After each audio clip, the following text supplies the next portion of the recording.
अस्सलाम क्लास। आज प्रोबेबिलिटी के लेक्चर में हम लोग जो फार्मूला डिस्कस करने जा रहे हैं वो basically P of A union B which is equal to P of A plus P of B minus P of A intersection B. अच्छा जी, ये वाला फार्मूला तब लगता है जब हम एक इवेंट की बजाय दो या दो से ज़्यादा इवेंट्स को डिस्कस कर रहे होते हैं, तो हमारे पास ये प्रोबेबिलिटी का फार्मूला लगने लग जाता है। इससे पहले जो हम लोगों ने क्वेश्चन किए थे उन सारे क्वेश्चंस में हम लोगों के पास एक सैम्पल स्पेस होती थी, उसमें से एक ही इवेंट डिस्कस करना होता था और we are good to go with the same formula, सही। बट ऐसे क्वेश्चंस जिसमें दो या दो से ज़्यादा क्वेश्चंस दो से ज़्यादा इवेंट्स के बारे में कलेक्टिवली आंसर देना हो तो हम लोग इस तरह का फार्मूला इस्तेमाल करते हैं, सही। अच्छा जी, अब यहाँ पे यूनियन और इंटरसेक्शन के जो सिंबल लिखे हुए हैं वो उसी तरह से हैं जैसे कि हमारे पास सेट में काम करते थे, सही। सेकेंडली, अगर क्वेश्चन रीडिंग के हिसाब से आप देखो तो आप लोगों को पहला इन्फॉर्मेशन तो ये है कि पेपर में क्वेश्चन में सबसे पहले तो दो मुख्तलिफ इवेंट्स की बात की होगी। अच्छा जी, जब हम लोगों ने यूनियन लेना होता है किसी दो इवेंट्स के बारे में तो वर्डिंग इस्तेमाल होती है ए और बी की, सही। जब भी किसी दो सवालों का यूनियन लेना होता है तो ए और बी का बात किया होता है, मतलब find the probability of event ए और इवेंट बी, ठीक। लेकिन अगर इंटरसेक्शन लेना हो तो लिखा होगा find the probability of event A and B. And और का जो फ़र्क है, और का मतलब है कि इन दोनों में से किसी एक में भी आ जाए तो काम हो जाएगा, which means it's a union, सही। बट एंड मीन दोनों जगह पे सेम पॉसिबिलिटी होनी चाहिए, which is goes with intersection, सही हो गया। इसी से रिलेटेड एक क्वेश्चन करने लगे हैं। अब क्वेश्चन का बाकी क्वेश्चन के साथ डिफरेंस ये है, पहला डिफरेंस तो ये कि ये एक नॉन पॉपुलर एक्सपेरिमेंट है। नॉन पॉपुलर एक्सपेरिमेंट कौन से होते हैं? ऐसे एक्सपेरिमेंट्स जिनके आउटकम्स जो होते हैं वो अंडरस्टूड नहीं होते, मतलब कॉइन, डाइस और कार्ड्स के जो आउटकम्स होते हैं वो अंडरस्टूड हैं। जैसे ही मैं डाइस उछालने की बात करती हूँ आपके दिमाग में एग्जैक्टली 1 से लेकर 6 तक के आउटकम्स आते हैं, सही।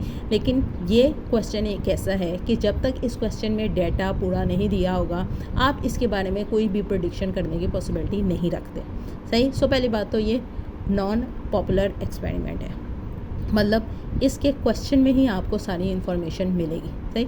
सेकेंडली, अगर आप देखो क्वेश्चन में तो हम लोगों के यहाँ पे फाइंड द प्रोबेबिलिटी, बिल्कुल आखिर में देखें तो फाइंड द प्रोबेबिलिटी मैंने निकालनी है किन की, जो स्टूडेंट सब्जेक्ट स्टडी कर रहे हैं फिज़िक्स एंड बायोलॉजी, मतलब दो डिफरेंट चीज़ों के बारे में बात की गई है, सही। अब इस क्वेश्चन को पढ़ना शुरू करते हैं।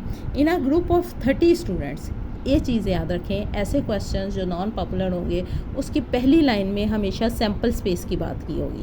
सो इसका मतलब कि 30 हमारे पास सैम्पल स्पेस है। In a group of 30 students all study at least one of the subject physics and biology, सही।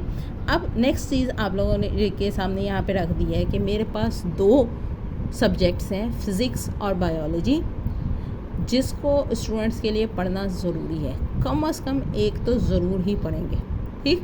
नेक्स्ट काम आ जाता है कितना इवेंट्स। अब इवेंट हमारे पास दो बन रहे हैं, फिज़िक्स और बायोलॉजी। अगर आप देखो तो यहाँ पे मैंने लिखा है एन ऑफ एस, तो हमारे पास 30 आ गया है। ए जो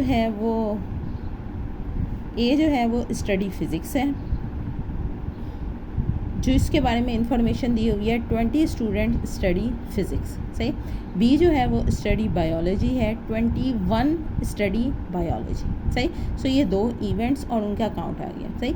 तीसरा, अगर मैंने ये वाला फार्मूला इस्तेमाल करना है और करना भी एंड के लिए है, मतलब इस इंटरसेक्शन के लिए है, तो डेफिनेटली मुझे ये वाली वैल्यू पता होनी चाहिए। और इसके बारे में हम ये क्लेम कर रहे हैं कि ए यूनियन बी जो है वो 30 के बराबर है। क्यों? क्योंकि अभी हमने कहा था कि 30 के 30 स्टूडेंट्स को दोनों में से कोई एक पढ़ना ज़रूरी है, सही। So N of A union B जो है वो हमारे पास 30 बन गया।